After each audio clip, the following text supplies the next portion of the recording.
पेडणेकरांनी माफीनामा सादर केलाय। विरोधकांच्या टीकेनंतर माफी मागितली। डॉक्टर बाबासाहेबांवर मनाच्या श्लोकांचा परिणाम दिसतो असं वक्तव्य मुंबई महानगरपालिकेच्या विरोधी पक्षनेत्या किशोरी पेडणेकरांनी केलं होतं।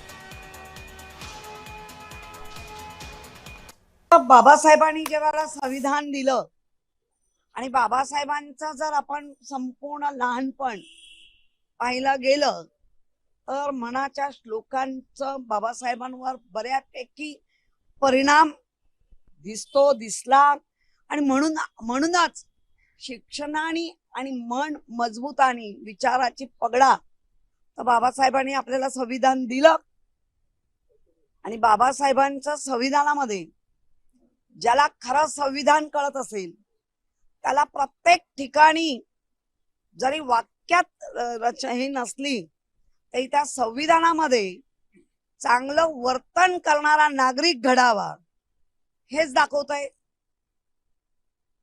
चांगला नागरिक मग तो कुठल्याही जाती पंथाचा असावा, चांगला घडावा आणि आमचं जे संविधान आहे देशाचं त्या संविधानाचे कर्तव्य आणि अधिकार हे नागरिक चांगला घडल्यानंतर त्याला जास्त प्रमाणे कळेल अशा उद्देशाने वापरला आहे।